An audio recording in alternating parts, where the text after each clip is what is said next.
we go on to Sarafine in Studio City, California. Hi, Sarafine. Hi, I've been trying to get through for a little over a year, and I'm so excited. Thank you. Wow. You're very persistent, and I appreciate that. I know it's hard. I jumped in very early this time. Thank you.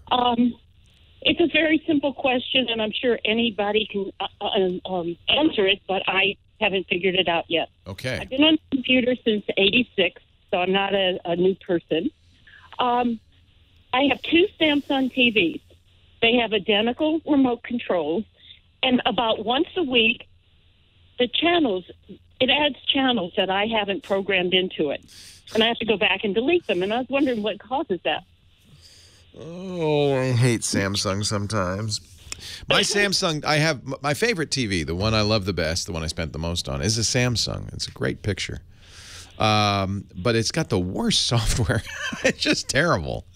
And I really feel like they probably haven't done a great job on the software. Are you hooked up to a cable box? How are you hooked up? No, I'm just in regular air. I get my TV for free. Okay, good.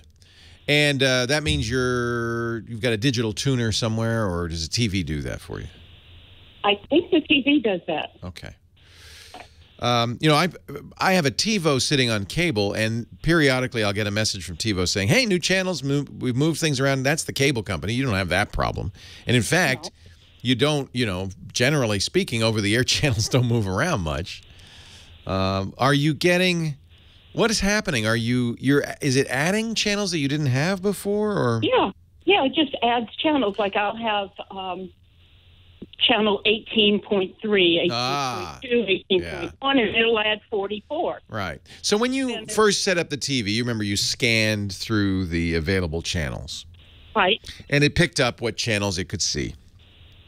Right, and I deleted a whole lot of them. And you don't want, I don't want the shopping channel. I delete that. So things like that. Channels in languages I don't speak. I just delete those, right? Because you don't want to have to tune through those unnecessarily. Problem, I think, is happening because the TV must be automatically scanning from time to time. Oh. And seeing new channels. The HD channels are the 0.4, 0.1 channels. Those are the... When television stations, broadcast stations, were required by the FCC to move to digital, one of the benefits the FCC gave them is they said, well, you're going to have a lot of bandwidth. If you wish, you could have a single high-def surround sound channel, use up all the bandwidth, or you could have a couple of 3 standard channels on the same signal. And sometimes stations actually change. During the day, they have 3 channels. At night, for the the prime time, they'll have 1 channel, that kind of thing. And I suspect that your TV has some sort of automated system, maybe once a week, where it's going out and saying, well, is there anything new? And it adds them. So what I would do is go into the Samsung settings, which are arcane and difficult, and, I understand. They're crazy. Yeah, they're medieval. If they had TV sets in the Middle Ages, they would be just like this. So you might have to browse around, but I bet you somewhere deep down, hidden around, there is a button that says "Do not auto scan" or "Do not update." Okay, all right. And if there isn't, then you're stuck because it's detecting the new channels and it's adding them willy nilly. And I have one of those spot type minds. I always want to know. Yeah, and I think that's a good question. And I think some of this comes from the fact that Samsung's software is opaque, to say the least. Yeah, they're great TVs. I love my Samsung, but I wish sometimes I wish I could just give it a lobotomy. Just take this quote smart part out of the TV. Just say, look, you just be a screen, and I'll use something else. Yeah, just do what I say. Don't be so smart. You're too smart, and that's what's happening to you. It's trying to find new channels. All right. And by the way, my family had the first black and white TV on the street in our town of New Orleans. Oh, weren't you privileged? And did people come over to see this modern marvel? Yes, and we used to go over to my next-door neighbor when color came out to watch Bonanza. My dad wouldn't buy color. He said, people look orange. I'm not going to buy color. Well, that's why we you had to go next door. How do you remember what that first black and white TV looked like? It was a piece of furniture, I bet, right? Yes, it was a great big box with a little tiny screen on it. Yeah. And my parents would send my sister and I to bed. and we would peek out of the side of the corner of our door and look down the hallway so we could watch TV while they were watching. I used to do that too. Tuesday night at the movies, we'd always be in bed, but I can still remember the marquee and the Tuesday night at the movies.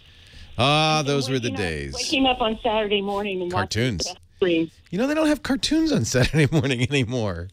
Oh, they do. What do our kids? Air TV. Yeah, you have to. Yeah, thanks to Nickelodeon and the other kids channels, you can do it. But the broadcast networks phased out cartoons. I used to work for Hanna-Barbera, so I know. Oh, you know all about this, Huckleberry Hound.